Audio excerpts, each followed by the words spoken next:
Baik, puji Tuhan. Ini hari ketiga. Terakhir. Ini sesi ketiga juga dari materi kita. Ya. Ya, kita sudah belajar hari pertama tentang dasar daripada Heilsgeschichte. Baru kemarin atau tadi malam kita belajar tentang tujuan daripada Heilsgeschichte Allah. Kita sudah belajar tentang tujuan itu. Ya, jadi ini tujuan, implementasi atau penerapan, dan karakter Heilsgeschichte Allah dalam kronos, dalam waktu kronologis, waktu ciptaan, waktu semesta, alam semesta ini. Ada kemarin, ada sekarang, ada besok. Jadi ini yang kita belajar kemarin, bahwa Allah Tritunggal dalam kekekalan, Allah Bapa, Allah Anak, Allah Roh Kudus, ya, punya Heilsgeschichte, punya rencana baik penciptaan maupun penyelamatan, semuanya berpusat pada Yesus. Allah Bapa hanya mencipta dan menyelamatkan berpusat pada Yesus. Allah Roh Kudus hanya mengaplikasikan baik penciptaan maupun penyelamatan hanya didasarkan pada Yesus. Jadi Yesus adalah pusat penciptaan dan penyelamatan dunia ini, termasuk di dalamnya manusia. Kita sudah belajar tadi malam tentang tujuan Heilsgeschichte, yakni menghimpun suatu umat yang terwakilkan dari semua etnis, agar mereka dapat bersekutu dengan Allah, menikmati Allah, dan memuliakan Allah hingga kesempurnaannya, consummation-nya dalam kekekalan. Kekekalan dalam hal ini dalam kekekalan sorga. Karena ada dua kekekalan, ada kekekalan neraka, ada kekekalan sorga. Ya, dalam hal ini tujuan Heilsgeschichte adalah akan mengalami kesempurnaannya dalam kekekalan sorga. Nah, apa yang Tuhan sudah rancang ya di dalam kekekalan itu diimplementasikan. Ini implementasi Heilsgeschichte melalui yang pertama pengutusan Yesus. Pengutusan Yesus ini ada dalam 3 tahap. Yang pertama itu tahap penciptaan dan janji keselamatan yang berpusat pada Yesus. Jadi sebelum pengutusan real Tuhan Yesus yang terjadi dalam peristiwa Natal, di mana Allah Anak menjadi manusia, itu sudah dimulai dari tahap penciptaan dan janji keselamatan yang berpusat pada Dia. Dalam Yesus, Allah menciptakan alam semesta. Dalam Yesus, Allah menciptakan manusia tanpa dosa, karena tidak mungkin dari Allah yang Maha Kudus bisa keluar produk yang ada dosanya. Saya sudah pernah jelaskan di sini, dosa itu tidak, waktu dosa Adam, itu tidak masuk dalam ranah kausalitas. Kausalitas artinya sebab akibat. Sebab Adam diciptakan Allah berdosa, akibatnya dia berdosa. Tidak mungkin seperti itu. Dari Allah yang Maha Kudus, tidak mungkin ada produk yang ada dosanya. Tanpa dosa Allah ciptakan, tapi punya free will, punya kehendak bebas. Bisa pilih taat, bisa pilih tidak taat. Tapi keadaan tanpa dosa, bisa pilih taat, bisa pilih tidak taat, ini bukan dosa. Ini bukan dosa. Ya.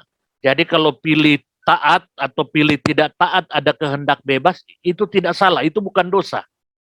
Tetapi manakala Adam menggunakan free will-nya untuk pilih tidak taat, maka pada saat itulah timbul dosa. Jadi dosa adalah akibat Adam menggunakan kehendak bebasnya untuk pilih tidak taat. Akibatnya muncul dosa, akibatnya Adam menjadi berdosa. Sejak Adam berdosa, maka semua yang dilahirkan dari keturunan Adam menjadi berdosa. Sejak itulah teori kausalitas sebab akibat itu terjadi. Ya, karena manusia lahir dari keturunan Adam yang sudah berdosa, otomatis mereka dicemari oleh dosa, otomatis mereka berbuat dosa, baik pilih taat maupun pilih tidak taat. Jadi tetap ada free will, ya, bisa pilih taat, bisa pilih tidak taat, tapi sekarang dari keadaan yang sudah berdosa. Jadi baik pilih taat maupun pilih tidak taat, tetap sudah tercemari oleh dosa. Itu sebabnya dikatakan kesalehanmu bagaikan kain kotor. Seperti itu. Ya, jadi Allah yang menciptakan, tapi akibatnya manusia jatuh dalam dosa. Ya, jadi di dalam Yesus Allah menciptakan, ya seperti itu. Tapi manusia menjadi berdosa, maka sejak itu hubungan terputus dari Allah, karena mereka berdosa dan upah dosa maut. Tetapi seketika mereka jatuh dalam dosa, ada janji keselamatan berpusat pada Yesus. Ada janji keselamatan berpusat pada Yesus. Itu kita dapat temukan dalam Kejadian 3 ayat 15.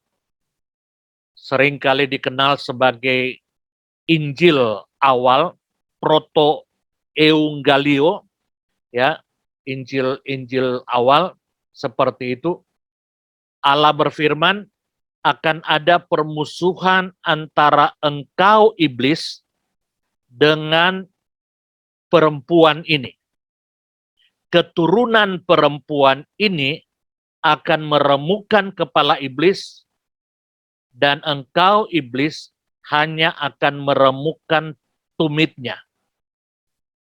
Saudara, kalau saudara lihat dalam bahasa aslinya, menarik ayat ini, saya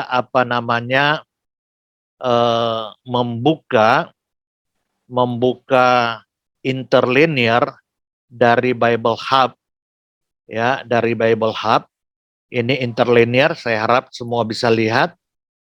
Saudara lihat, ya, kata your seed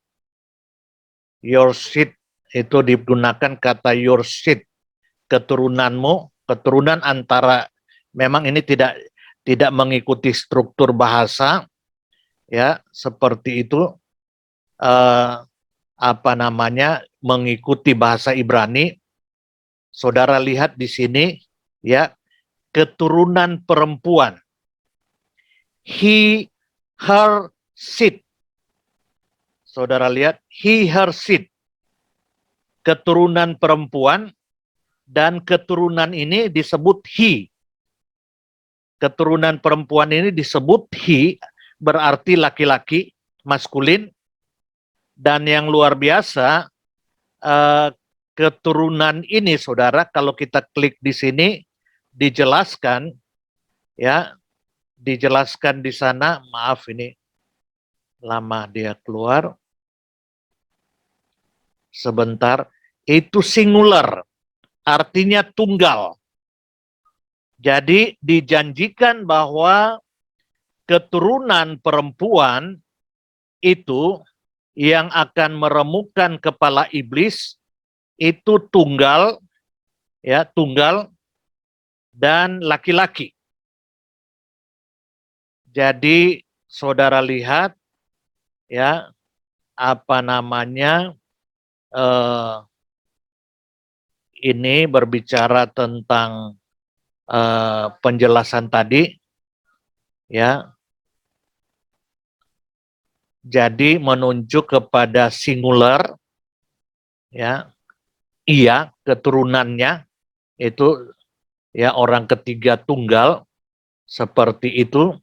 Jadi luar biasanya saudara, keturunan perempuan ini, ya, itu adalah tunggal, ya, cuma ada satu keturunan perempuan, ya, dan dikatakan keturunan perempuan ini akan meremukkan kepala iblis. Jadi saudara, ini ada janji keselamatan berpusat pada Yesus. Yesus yang dijanjikan itu adalah keturunan perempuan dan tunggal, hanya menunjuk kepada satu pribadi, dan itu maskulin, laki-laki. Dan luar biasa, seperti saya jelaskan hari pertama, inilah yang digenapi saat kedatangan Tuhan Yesus pertama kali. Ya, janji ini. Satu-satunya keturunan perempuan cuma Tuhan Yesus. Tidak ada benih laki-laki dalam Tuhan Yesus, dalam pembuahan Tuhan Yesus. Sehingga dia tidak membawa benih dosa dari Adam. Karena dia bukan hasil pembuahan dari benih laki-laki. Langsung Roh Allah yang membuahi Ofu Maria, maka lahirlah Yesus. Menggenapi janji keselamatan yang berpusat pada Yesus. Bahwa akan ada permusuhan antara engkau iblis dengan perempuan ini. Keturunan perempuan ini akan meremukkan kepala iblis, dan iblis akan hanya akan meremukkan tumitnya. Dan itu digenapi saat kedatangan Yesus, keturunan perempuan. Saya sudah menjelaskan hari pertama, ada 4 kehadiran, keberadaan manusia. Adam itu lahir tanpa ada unsur laki-laki, tanpa ada unsur perempuan, jadilah Adam. Hawa ada unsur laki-laki, karena diambil dari tulang rusuk, dibentuklah oleh Allah Hawa, maka jadilah perempuan Hawa tersebut. Tanpa ada unsur perempuan, langsung dari tulang rusuk laki-laki. Baru keberadaan saudara dan saya, ada unsur laki-laki, ada unsur perempuan, satu-satunya Yesus, yang hanya ada unsur perempuan, tanpa ada unsur laki-laki. Sehingga dia lahir tanpa dosa, karena bukan dari benih Adam, dia 100% Allah, 100% manusia, dan dia mati dan bangkit, meremukkan kepala iblis. Dan iblis hanya meremukkan tumitnya dengan menyalibkan dia. Itu tahap pertama, tahap penciptaan dan janji keselamatan. Dan janji ini, ya, janji ini saudara, terus diulang melalui orang-orang pilihan, dari Adam kepada Set, dan seterusnya kepada Nuh, kepada Sem, kepada Abraham, kepada Ishak, kepada Yakub, kepada Yehuda, kepada Daud, kepada Serubabel, ya, dan selanjutnya baik Maria maupun Yusuf itu keturunan Daud.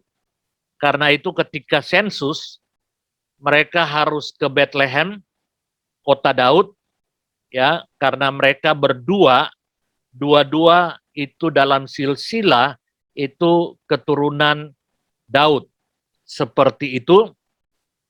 Jadi ini terus diulang, janji ini terus diulang, dan orang-orang perjanjian lama, ya ini waktu kronologis perjanjian lama, itu beriman pada Yesus yang dijanjikan. Tetap berpusat pada Yesus, tetapi mereka beriman pada Yesus yang dijanjikan. Yesus yang akan datang. Dan pada akhirnya, dalam peristiwa Natal, ya, dalam peristiwa Natal, lahirlah Yesus. Ini tahap kedua, tahap penggenapan janji keselamatan yang berpusat pada Yesus. Itu saat kedatangan pertama, itu penggenapan. Bahasa Inggrisnya fulfillment. Fulfillment. Penggenapan dari janji dari Kejadian 3 ayat 15, itu digenapi. Keturunan perempuan itu lahir dari Maria. Lahirlah Yesus. Ya. Tanpa dosa dan tidak bisa berdosa karena 100% Allah, 100% manusia, dan dia berkarya menyelesaikan dua masalah utama yang memisahkan manusia dengan Allah. Itulah masalah dosa dan upah dosa.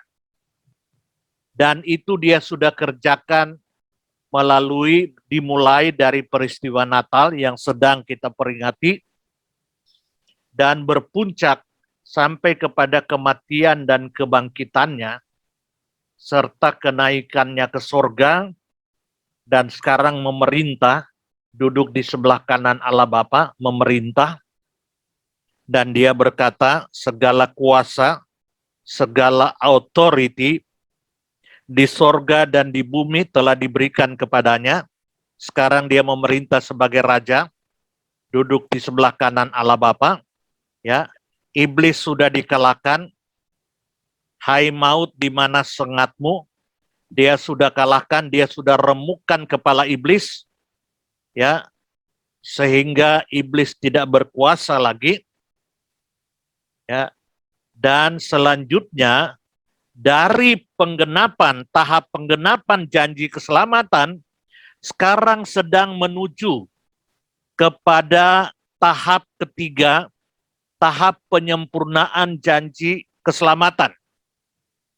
Tahap penyempurnaan janji keselamatan, ya, itu terjadi dalam masa perjanjian baru, PB, di era Kronos, waktu kronologis, ya, dan akan mengalami penyempurnaannya saat kedatangan Tuhan Yesus kedua kali. Saat kedatangan Tuhan Yesus kedua kali. Jadi saudara lihat ini, ya, skema ini saudara, bagaimana implementasi daripada Heilsgeschichte, penciptaan dan penyelamatan yang Allah yang berpusat pada Yesus, itu diimplementasikan dalam 3 tahap. Dalam Yesus diciptakan manusia dan alam semesta, tapi manusia jatuh dalam dosa, akibatnya alam semesta pun diwarnai oleh dosa. Seperti itu, diwarnai oleh dosa. Tetapi dan upah dosa itu maut. Kejadian 2 ayat 17, kalau kamu makan buah itu kamu akan mati. Jadi upah dosa maut. Seketika mereka jatuh, mereka berdosa, Allah Bapa datang, Allah datang menjumpai mereka dan membuat janji keselamatan yang berpusat Yesus. Keturunan perempuan ini akan meremukkan kepala iblis, dan iblis hanya akan meremukkan tumitnya, dan itu digenapi saat kedatangan Tuhan Yesus pertama kali, dan akan mengalami penyempurnaan saat kedatangan Yesus kedua kali, ini consummation, ya, untuk masuk dalam kekekalan sorga. Seperti itu. Dan saudara, ini kita, tadi saya katakan kita berada di taraf ini, taraf apa namanya, ya, menuju ke penyempurnaan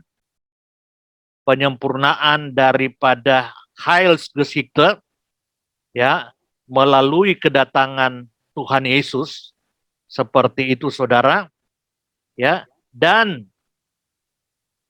luar biasa, sejak masa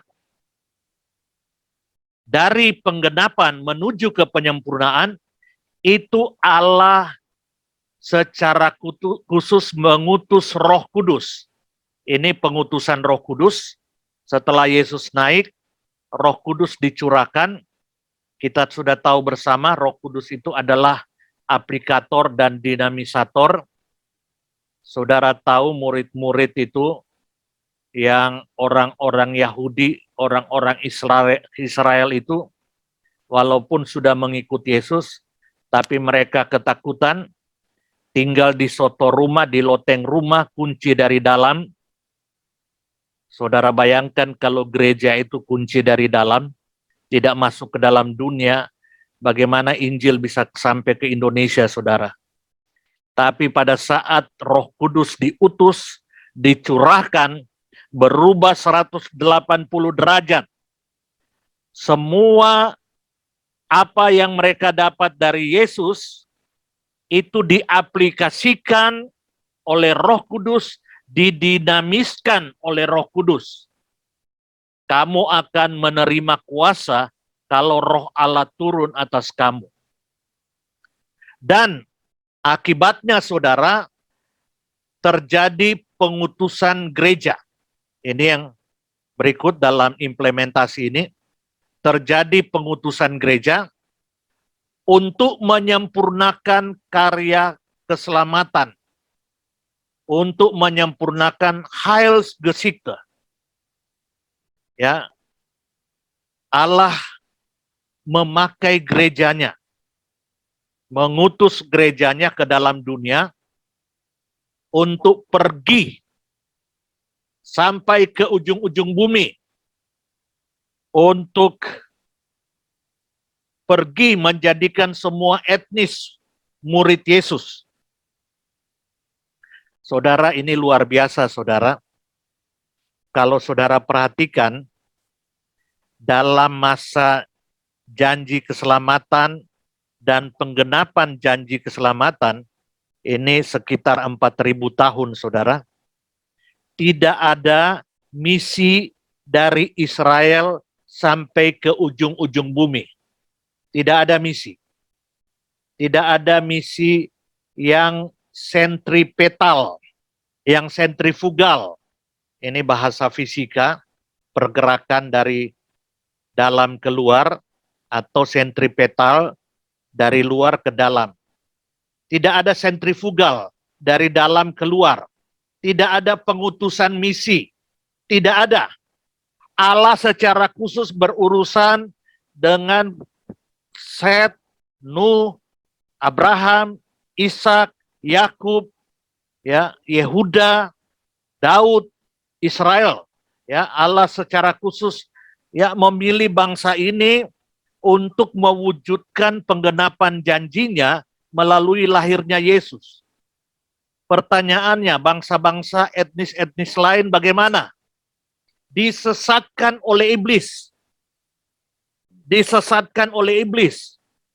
Nanti waktu Tuhan Yesus datang, menggenapi janji keselamatan, keturunan perempuan akan meremukkan kepala iblis.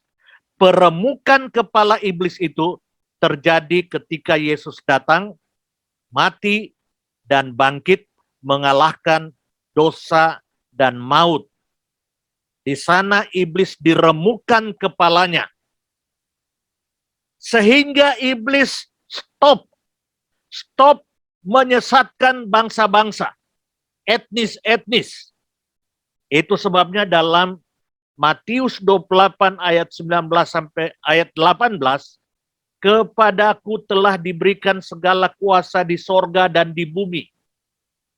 Sejak dia bangkit dan naik ke sorga, mengalahkan iblis, sekarang dia memerintah di sorga dan di bumi. Baru ayat 19 dia katakan, karena itu, pergilah, jadikanlah semua bangsa murid. Pergilah ke ujung-ujung bumi. Sejak itu, misi menjadi sentrifugal, bergerak dari dalam keluar, mencapai ujung bumi, mencapai semua etnis. Sebelumnya tidak ada. Memang ada kasus-kasus khusus. Ada Yunus yang diutus sekali-sekalilah. Yunus diutus ke Niniwe. Itu Iran sekarang ya, Asyur ya, Iran. Kalau Babel itu ya apa? Irak itu Babel sekarang ya. Apa namanya, saudara, diutus ada sekali-sekali. Tetapi saudara lihat ada Ratu Sheba yang dari luar Israel datang ke Israel. Semua rata-rata sentripetal datang belajar hikmat Salomo. Bahkan dalam peristiwa Natal, saudara, para majus, orang-orang majus itu datang ke Bethlehem. Datang ke Bethlehem. Mereka dari timur. Diperkirakan mereka dari negeri Cina. Orang-orang bijaksana. Ya, mungkin bukan Konghucu ya. Ya, karena Konghucu dia hidup bukan pada zaman kelahiran Yesus, tapi orang-orang bijak dari timur dikatakan. Seperti itu. Itu sentrifugal datang. Tapi sejak kematian, kebangkitan, dan kenaikan Yesus, misi menjadi sentrifugal. Dari dalam bergerak keluar. Mengapa? Karena iblis sudah dihancurkan. Iblis sudah keok.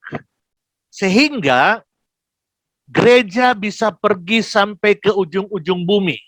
Kalau dalam zaman perjanjian lama, Allah dalam tanda kutip membiarkan etnis disesatkan iblis. Allah hanya berurusan dengan pribadi-pribadi dan pada akhirnya melalui bangsa Israel.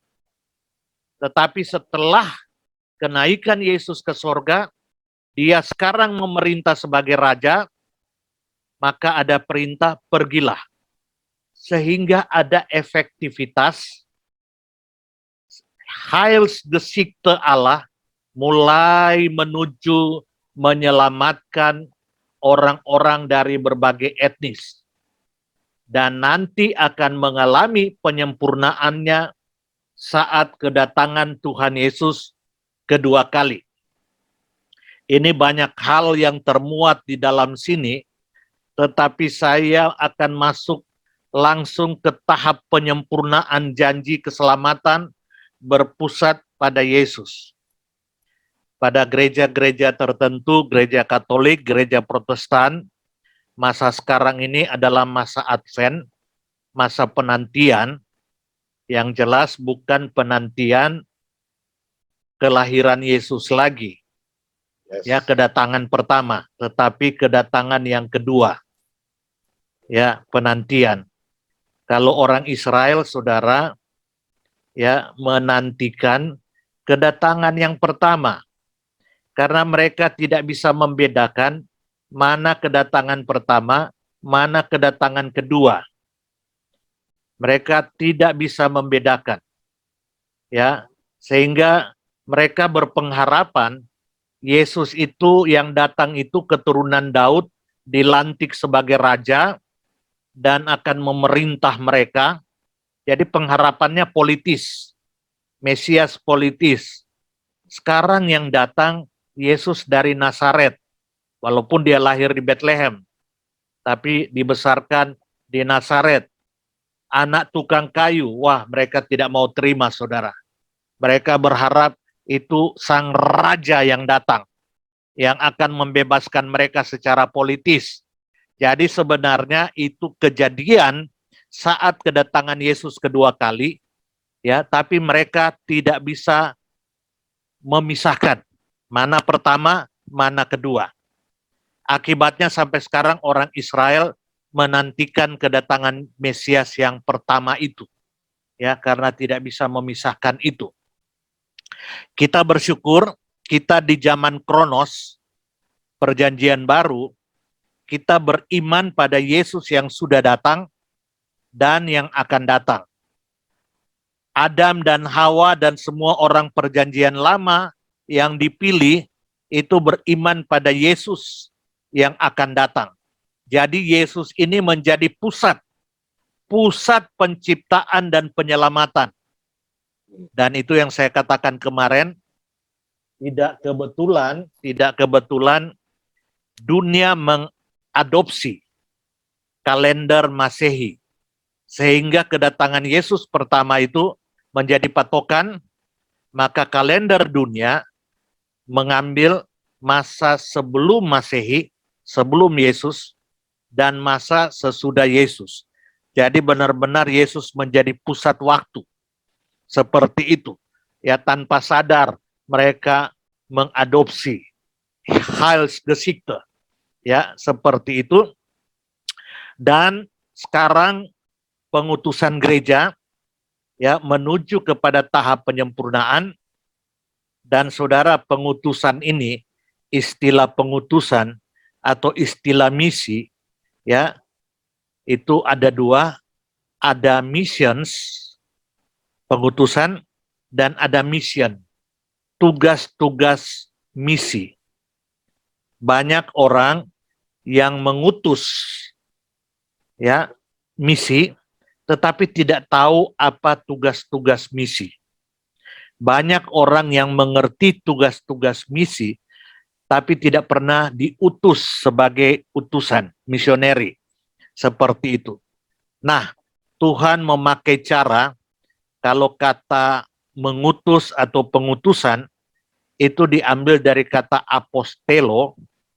Ya, apostelo itu artinya ambasador, duta, utusan, ya, diutus sebagai utusan, seperti itu apostelo. Tetapi para pakar misi mengatakan ada pengutusan secara ekbalo. Ekbalo itu seperti diusir untuk pergi, dipaksa untuk pergi, ya, bukan diutus baik-baik tapi dipaksa sehingga mau tak mau harus pergi. Itu yang terjadi, saudara. Gereja pada waktu, ya, setelah pencurahan Roh Kudus, awalnya mereka tidak mau pergi, saudara. Cuma Paulus yang pergi. Apa yang Tuhan buat, saudara? Tuhan buat terjadi penganiayaan besar-besaran. Akibatnya orang-orang Kristen pontang-panting lari ke segala tempat, ya, sambil lari sambil menginjil, sambil lari sambil bawa Injil. Dipaksa untuk diutus. Itu pengutusan ekbalo. Diutus kemana? Kemarin kita sudah singgung, ke dalam dunia untuk memuliakan Allah. Saya sudah jelaskan apa itu memuliakan Allah. Melalui memancarkan karakter Allah, mewujudkan kehendak Allah. Dan yang berikut melaksanakan mandat Allah. Mandat agung, ada 3 mandat agung yang kita sudah belajar. Dan setelah itu, kita akan menuju ke penyempurnaan janji keselamatan. Berpusat Yesus saat kedatangannya kedua kali. Kedatangan Yesus tidak dapat diprediksi. Tidak dapat diprediksi. Jadi apa, saudara, kalau ada orang yang berkata dia tahu tentang kedatangan Yesus kedua kali kapan, itu jangan ikut, itu sesat. Ya, karena Tuhan Yesus katakan, ya, hanya Bapa yang tahu, tidak ada seorang pun yang tahu, anak pun tidak. Ya, itu dia berbicara dalam kemanusiaannya. Tapi dalam kealahan Allah anak pasti dia tahu. Itu bahasa kemanusiaan Yesus, karena dia 100% Allah, 100% manusia. Waktu dia mati, yang mati adalah kemanusiaan Yesus. Ya, keberadaan keilahiannya tidak mungkin mati. Allah tidak bisa mati. Ya, kemanusiaannya. Yang lapar, yang tidur, itu kemanusiaannya. Tetapi waktu dia dibangunkan dari perahu karena tertidur, ya, dia hardik angin. Diam, tenanglah. Itu keilahiannya yang muncul. Ya, seperti itu. Jadi saat kedatangan Yesus kedua kali, ya, itu akan terjadi, tidak dapat diprediksi. Dari aspek kemanusiaan Yesus saja tidak dapat memprediksi, hanya Allah saja. Seperti itu, tetapi ada tanda-tandanya. Ada tanda-tanda dari kedatangannya. Dan saya ingin membuka, meng-share ya tentang tanda-tanda ini, saudara. Ya, sebentar. Ya, ini dia, bisa lihat Bapak Ibu? Bisa. Oke.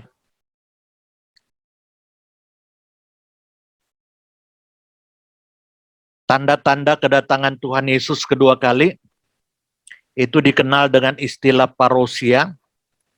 Itu yang saya jelaskan tadi, Matius 24 ayat 36.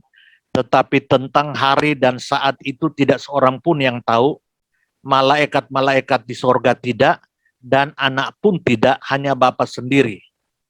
Tapi kedatangannya tidak serta-merta mendadak. Karena apa? Karena ada tanda-tanda yang mendahuluinya. Kita sudah singgung tadi malam. Jadi tanda yang pertama, genapnya jumlah etnis yang diselamatkan. Ya, kita sudah belajar itu. Ya, dikatakan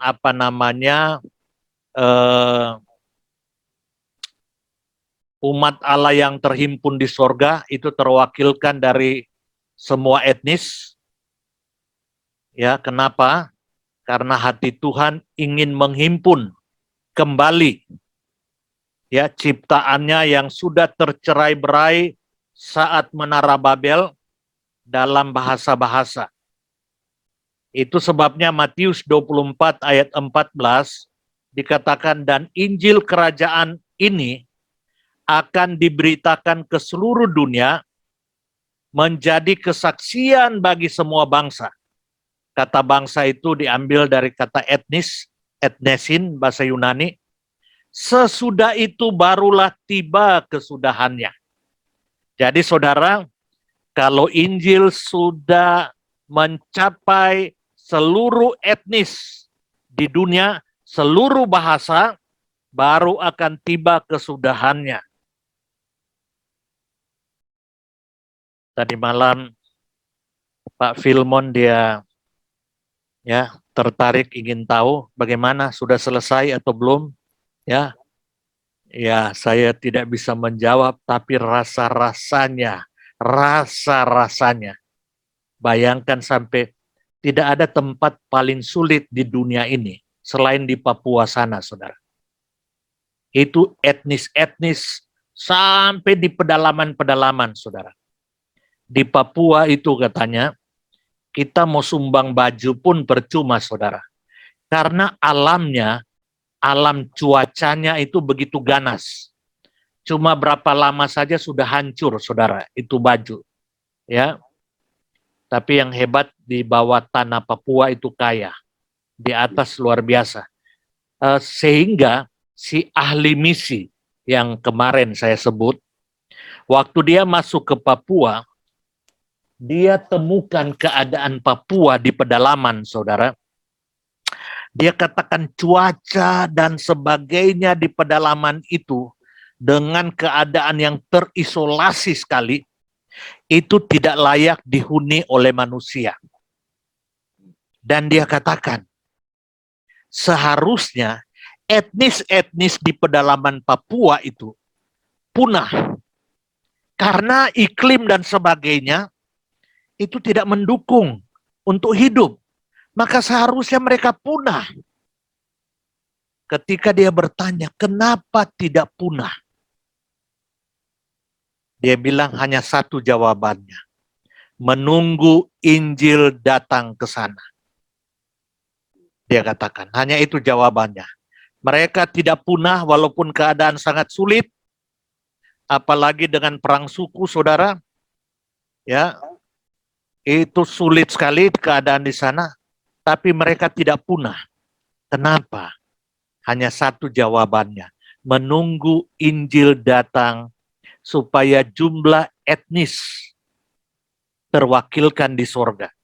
Ya puji Tuhan kalau orang Batak sekian banyak menghuni sorga, orang Minahasa, tetapi mau banyak, mau sedikit, tetap semua etnis harus terwakilkan di sorga.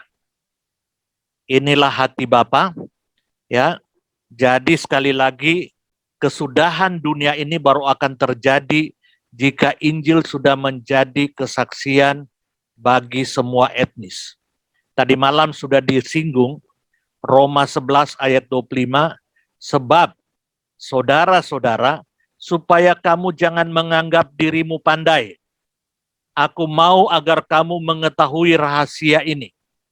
Sebagian dari Israel telah menjadi tegar, sampai, perhatikan ini, jumlah yang penuh dari bangsa-bangsa lain. Saudara perhatikan ada kata penuh, jumlah yang penuh, ada kata bangsa-bangsa. Kata penuh itu pleroma, penuh artinya genap, lengkap, dari etnon. Ini etnis dari bangsa-bangsa itu menjadi penuh, sudah terwakilkan di sorga semua bahasa, ya.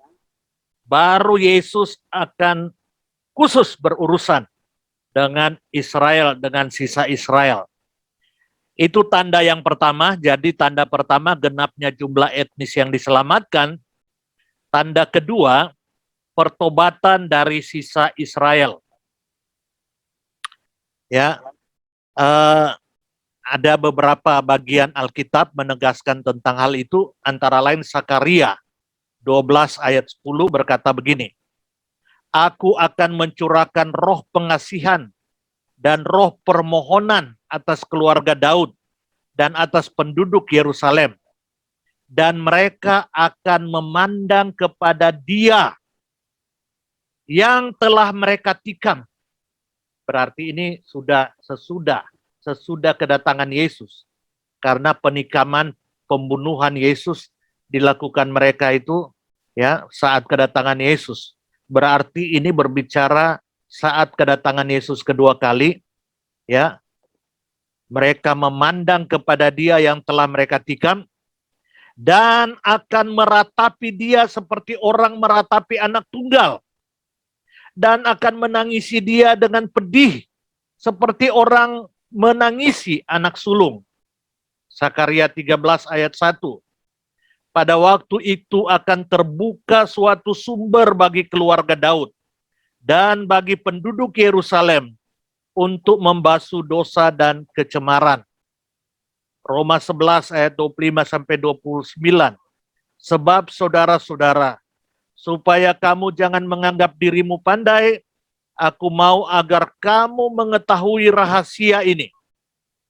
Sebagian dari Israel telah menjadi tegar, sampai jumlah yang penuh dari bangsa-bangsa lain telah masuk. Dengan jalan demikian, seluruh Israel diselamatkan. Seperti ada tertulis, dari Sion akan datang penebus. Ia akan menyingkirkan segala kefasikan daripada Yakub. Dan inilah perjanjianku dengan mereka. Apabila aku menghapuskan dosa mereka, mengenai Injil mereka adalah seteru Allah oleh karena kamu, etnis-etnis. Tetapi mengenai pilihan, mereka adalah kekasih Allah oleh karena nenek moyang. Sebab Allah tidak menyesali kasih karunia dan panggilannya. Jadi saudara, akan terjadi pertobatan dari sisa Israel saat kedatangan, di saat semua etnis sudah penuh terinjili, sudah terwakilkan etnis-etnis berapapun jumlahnya, maka selanjutnya Tuhan akan mengurus sisa Israel, mereka akan bertobat. Ada beberapa tafsiran tentang sisa Israel ini. Jadi kalau Tuhan memilih mungkin 10 juta orang Israel, mungkin sekarang yang sudah mengalami anugerah keselamatan mungkin 2 juta, 8 juta yang sisa itu akan dilengkapi saat kedatangan Yesus kedua kali itu. Akan digenapi saat itu. Itu tafsiran yang paling kuat. Ya, seperti itu. Jadi saudara, itu akan terjadi, dan itu terjadi ketika mereka menderita dan akhirnya berseru dan mereka berteriak, Mesias, tolong kami. Dan pada saat itu Tuhan Yesus akan menunjukkan dirinya, ini aku yang kalian salibkan, dan mereka akan bertobat, menangis, memukul dada. Kenapa kami bodoh begini, saudara? Saya tidak tahu apa yang akan menjadi penyebab mereka itu akhirnya berseru. Ada tafsiran yang mengatakan seluruh dunia akan menyerang mereka. Ya, dan saya pikir ini kemungkinan besar benar. Mengapa, saudara? Seperti kita bahas tadi malam, saudara, ini Israel ini sebelum mereka tahun 1948 kembali dan mendirikan negara Israel, walaupun berbeda dengan zaman Yesus ini, negara Israel, ya, itu klaim mereka, ini adalah tanah kami. Mana buktinya? Alkitab. Dan PBB menyetujui. Sekarang ada usaha ya dari orang-orang Palestina, orang-orang Arab untuk minta kembali tanah itu, karena mereka sebelum tahun 1948 mereka yang tinggal dan berhak dengan tanah itu secara legal.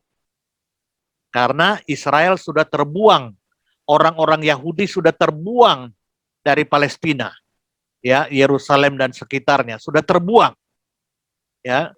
Jadi bayangkan 1900 tahun kurang lebih mereka sudah tinggal dan menjadi tanah mereka. Tetapi tahun 1948 diakui, ya, walaupun itu belum semua, itu tanah Israel. Bahkan diakui kemerdekaan mereka di Israel sana, walaupun saat itu ibu kotanya masih di Tel Aviv. Sekarang sudah pindah ke Yerusalem. Makin mengerikan ini. Ya, bisa saja nanti lobi-lobi Palestina, lobi-lobi dunia Arab dan sebagainya akan berhasil di PBB. Akhirnya PBB mungkin saja mengeluarkan keputusan status quo, kembalikan Palestina itu pada keadaan sebelum 1948,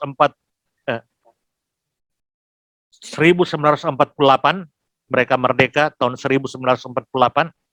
Kalau disuruh kembalikan kepada status quo itu, Israel tidak akan mungkin mau.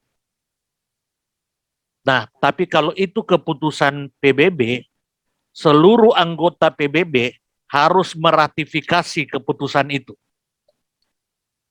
Dan kalau itu terjadi, seluruh dunia anggota PBB wajib menyerbu Israel kalau diperintahkan. Saudara ingat dulu Kosovo, ya, itu di mana? Di Yugoslavia, ya, ada Serbia, ada Kosovo. Kosovo itu mayoritas Muslim, itu dulu pengungsi, tapi akhirnya berjuang mendirikan negara sendiri di Kosovo.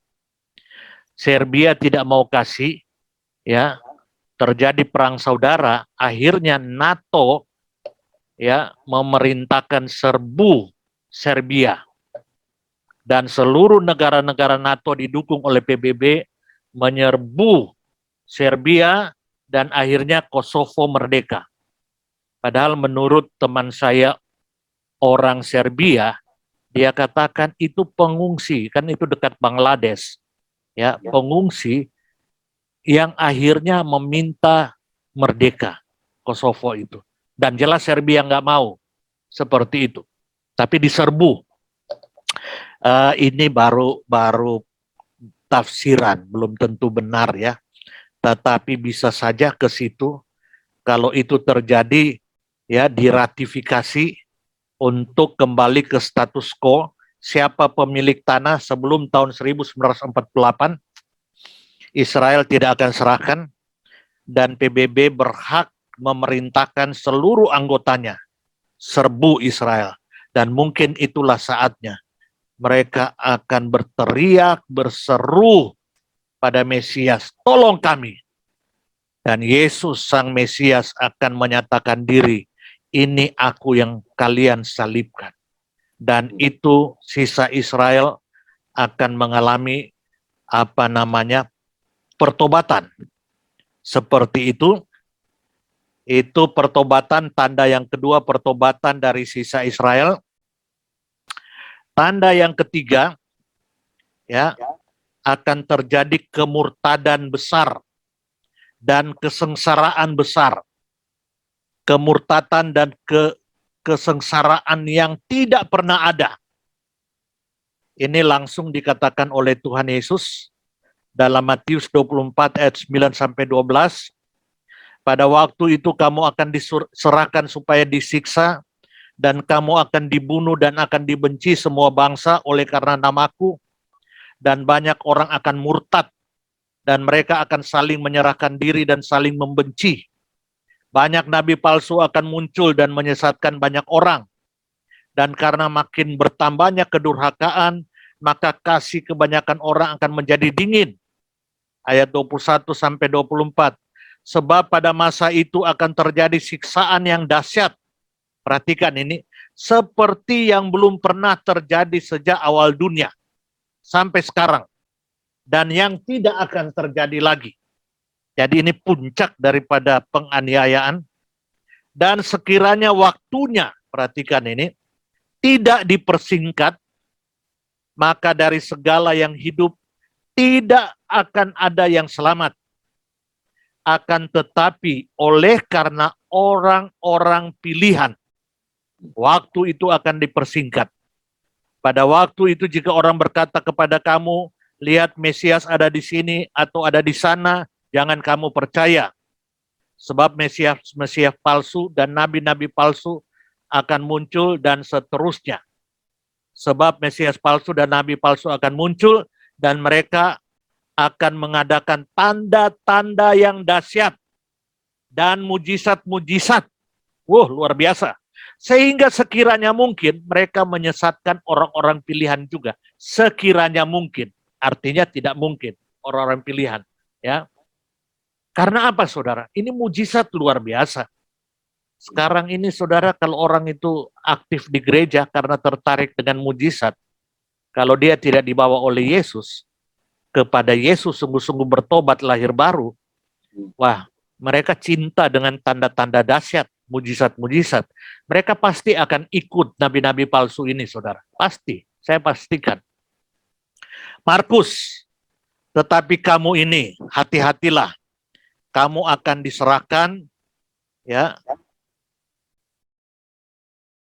kepada majelis agama, dan kamu akan dipukul di rumah ibadat, dan kamu akan dihadapkan ke muka penguasa-penguasa dan raja-raja karena aku, sebagai kesaksian bagi mereka. Tetapi Injil harus diberitakan dahulu kepada semua bangsa. Dan kamu jika digiring dan diserahkan, janganlah kamu khawatir akan apa yang harus kamu katakan. Tetapi katakanlah apa yang dikaruniakan kepadamu pada saat itu juga. Sebab bukan kamu yang berkata-kata, melainkan Roh Kudus. Seorang saudara akan menyerahkan saudara untuk dibunuh. Demikian juga seorang ayah terhadap anaknya. Dan anak-anak akan memberontak terhadap orang tua dan akan membunuh mereka. Kamu akan dibenci semua orang karena namaku. Tetapi orang yang bertahan sampai pada kesudahannya akan selamat. Apabila kamu melihat pembinasa keji berdiri di tempat yang tidak sepatutnya, para pembaca hendaklah memperhatikannya. Maka orang-orang yang di Yudea haruslah melarikan diri ke pegunungan. Orang-orang yang sedang di peranginan. Ya, ini ada saudara, ya. Baru saya membawa langsung ke poin berikut. Datangnya antikristus. Jadi ini tadi ya terjadi kemurtatan besar karena kesengsaraan besar. Baru setelah itu datangnya antikristus. Sejak gereja mula-mula sudah ada antikristus. Tapi ini puncak dari pribadi antikristus. Bukan antikristus, tetapi tunggal antikristus. Alkitab membukakan bahwa di sepanjang sejarah gereja, para antikristus selalu ada, yang pada umumnya datang dari dalam kekristenan. Tapi antikristus sebelum kedatangan Yesus kedua kali itu dalam bentuk satu pribadi. 1 Yohanes berkata, anak-anakku, waktu ini adalah waktu terakhir. Dan seperti yang telah kamu dengar, seorang antikristus. Jadi ini maskulin, pribadi, tunggal, seorang antikristus akan datang. Sekarang telah bangkit banyak antikristus. Itulah tandanya bahwa waktu ini benar-benar adalah waktu yang terakhir. Siapakah pendusta itu? Bukankah dia yang menyangkal Yesus adalah Kristus? Dia itu adalah Kristus, yaitu dia yang menyangkal baik Bapa maupun Anak. Demikianlah kita mengenal Roh Allah. Setiap roh yang mengaku bahwa Yesus Kristus telah datang sebagai manusia berasal dari Allah, dan setiap roh yang tidak mengaku Yesus tidak berasal dari Allah. Dalam istilah Paulus, antikristus di sini disebut sebagai manusia durhaka.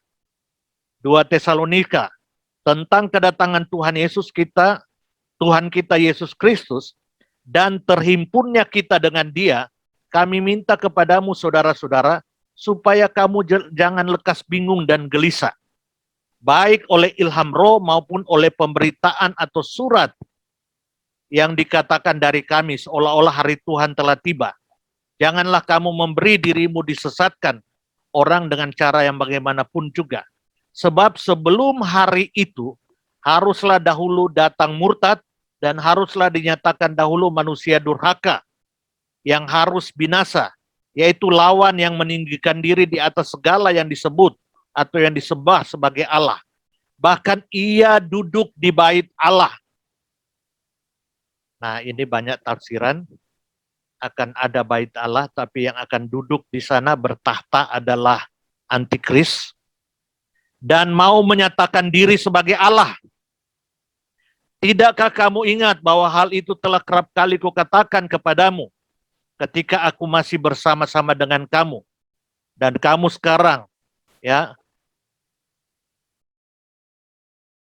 kamu tahu apa yang menahan dia, sehingga ia baru akan menyatakan. Jadi sekarang ditahan, belum datang, sehingga ia baru akan menyatakan diri antikris ini yang puncaknya pada waktu yang telah ditentukan baginya. Karena secara rahasia kedurhakaan telah mulai bekerja, tetapi sekarang masih ada yang menahan. Kalau yang menahannya itu disingkirkan, pada waktu itulah si pendurhaka baru akan menyatakan dirinya. Tetapi Tuhan Yesus akan membunuhnya dengan nafas mulutnya dan akan memusnahkannya kalau ia datang kembali. Kedatangan si pendurhaka itu adalah pekerjaan iblis dan akan disertai rupa-rupa perbuatan ajaib dan seterusnya. Bandingkan, saya tulis ini, bandingkan dengan Wahyu 20. Kalau saudara baca Wahyu 20, ada malaikat Tuhan turun mengikat iblis sehingga tidak menyesatkan bangsa-bangsa, sehingga penginjilan terjadi kemana-mana. Tetapi setelah itu, dalam seketika, mereka dilepaskan. Waktu iblis dilepaskan rantainya, dia menyerang anak-anak Tuhan, menganiaya. Inilah antikris, puncak dari antikris. Tapi pada saat itu, Yesus akan datang memusnahkan dia pada kedatangan kedua kali.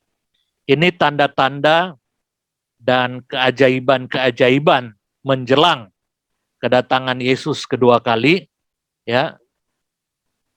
Baru akan terjadi saat kedatangan Yesus Kristus kedua kali, hari H kedatangan Yesus kedua kali. Kedatangan Tuhan Yesus kedua kali adalah sebuah peristiwa tunggal. Bukan 2 kali, apalagi 3 kali. Bukan datang di awan-awan dan mengangkat gereja, dan datang lagi, selanjutnya iblis dilepas. Yesus pergi lagi, dan selanjutnya datang lagi menghancurkan iblis. Jadi dengan kedatangan Yesus pertama menjadi 4 kali kedatangan. Wahyu 20 menegaskan setelah iblis dilepas untuk sementara, maka Tuhan Yesus akan datang kedua kali untuk menghancurkan iblis. Banyak pandangan tentang apa yang akan terjadi sebelum kedatangan Tuhan Yesus kedua kali, saat kedatangan Yesus kedua kali, atau keadaan setelah kedatangan Tuhan Yesus kedua kali. Tapi kita percaya bahwa kedatangan Tuhan Yesus kedua kali akan menyempurnakan seluruh keselamatan Allah yang dirancang Allah sejak kekekalan untuk menghimpun satu umat. Waktu kedatangan Yesus kedua kali akan terjadi kebangkitan tubuh. Orang-orang yang sudah mati akan dibangkitkan, yang masih hidup akan diubahkan, dan setelah itu paling akhir akan ada, belum paling akhir ini, akan ada penghakiman terakhir.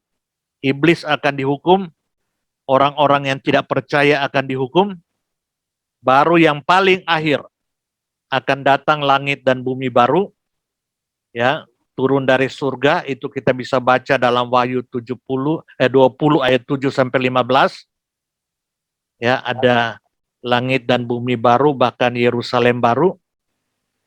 Ya, yang luar biasa Saudara, di dalam Yerusalem baru ini, ya, Hokema mengatakan, pada mulanya Allah menciptakan langit dan bumi.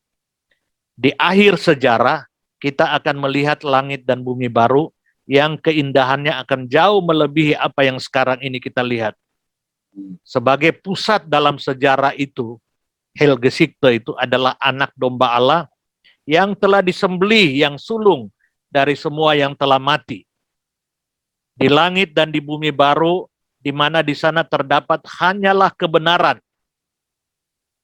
Baru kesempurnaan persekutuan kekal, kita akan bersekutu dengan Allah secara kekal.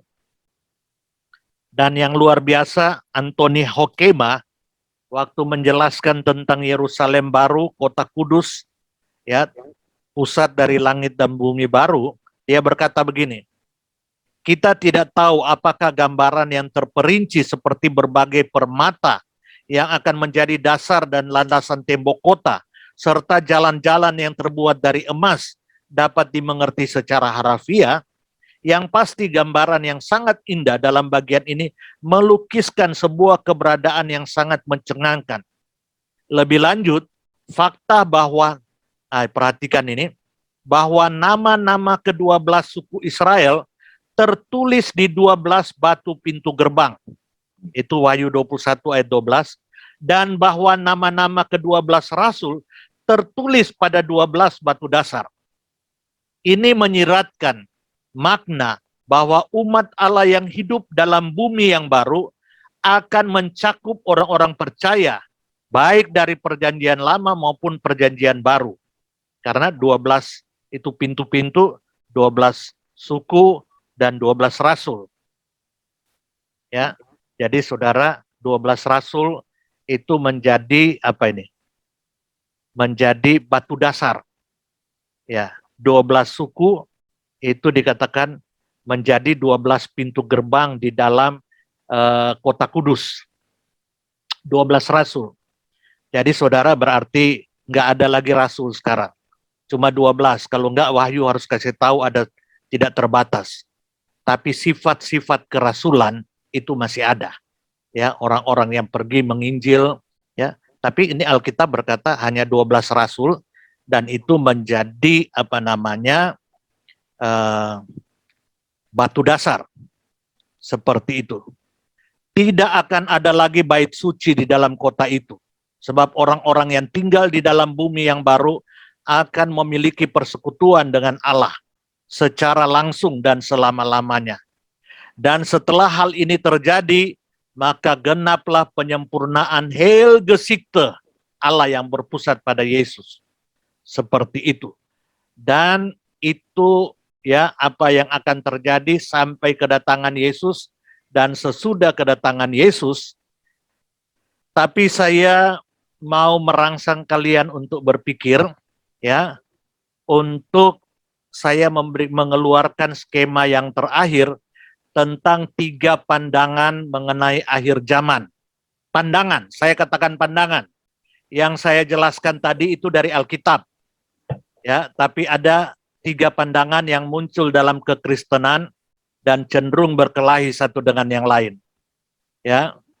Yang pertama itu ya ini saya sudah jelaskan ini walaupun dalam versi yang lain, tapi kita akan lihat yang pertama, amilenium. Amilenium itu ada skemanya seperti ini, ya. Ya, 3 tahapan. Pertama, penciptaan dan janji keselamatan, covenant. Yang kedua, penggenapan janji keselamatan. Ini dia. Yang ketiga, jadi menurut amilenium, mereka bukan tidak percaya milenium, tetapi melampaui milenium. Artinya mereka katakan milenium itu tidak bisa ditafsirkan secara harafiah. Jadi sejak kenaikan Tuhan Yesus ke sorga, ini masa milenium. Masa di milenium di mana iblis sudah diremukkan kepalanya sehingga tidak menyesatkan bangsa-bangsa lagi. Dan Injil tersebar sampai ke ujung-ujung bumi, menjadi sentrifugal, keluar dari Yerusalem sampai ke ujung bumi. Nanti, ini masa milenium, ya. Nanti penyempurnaan itu akan terjadi, genapnya jumlah etnis dan seterusnya. Seperti itu, jadi kedatangan Yesus menjadi 2 kali. Ada lagi pandangan yang berikut, pre-milenium. Berarti kalau pre, percaya bahwa Yesus datang sebelum kerajaan 1000 tahun, datang kedua kali maksudnya. Datang kedua kali, ya, sebelum kerajaan 1000 tahun. Jadi ini adalah masa gereja. Setelah itu akan ada pengangkatan parusia, rapture. Setelah rapture ada berapa pandangan, ada penganiayaan selama 3,5 tahun atau 7 tahun, ya. Tapi gereja sudah tidak ada. Jadi gereja tidak mengalami penganiayaan itu, ya. Sebentar ini macet ini. Ini ya. Masa sengsara, tribulasi.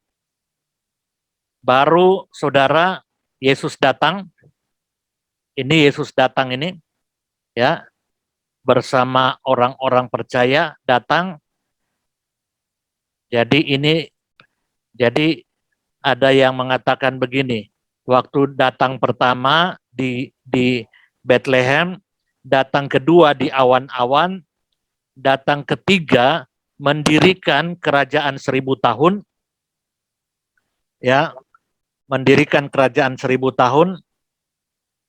Ini dia, Yesus memerintah selama 1000 tahun bersama orang percaya dalam kerajaan damai berpusat di Yerusalem.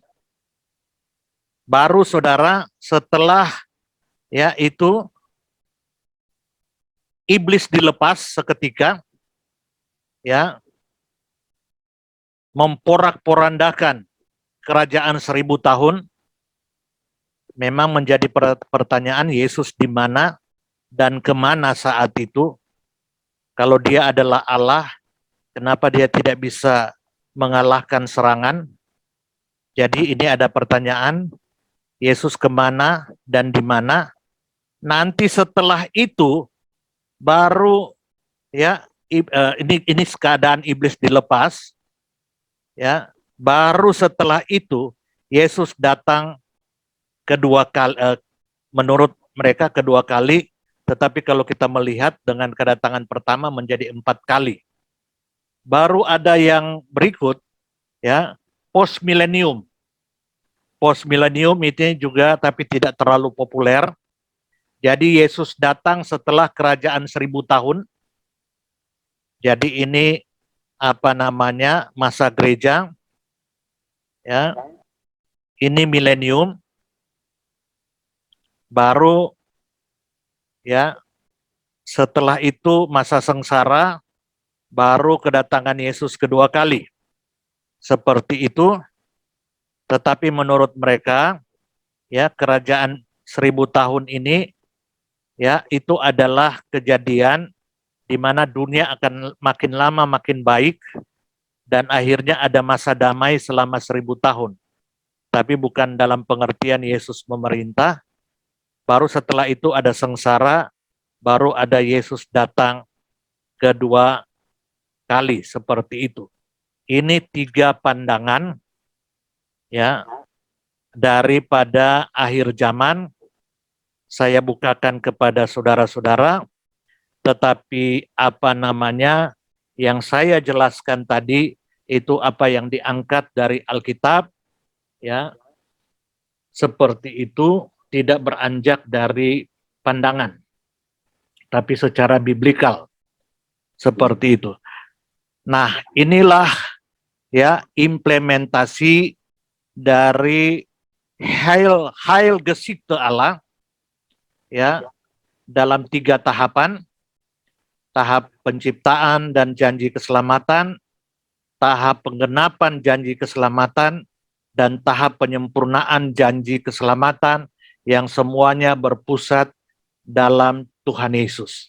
Hamba berhenti berbicara dan hamba tahu kalau bukan karena Roh-Mu yang menolong kami, Guru Agung kami tidak mampu mengenal kehendak-Mu, apalagi hidup dalam kehendak-Mu.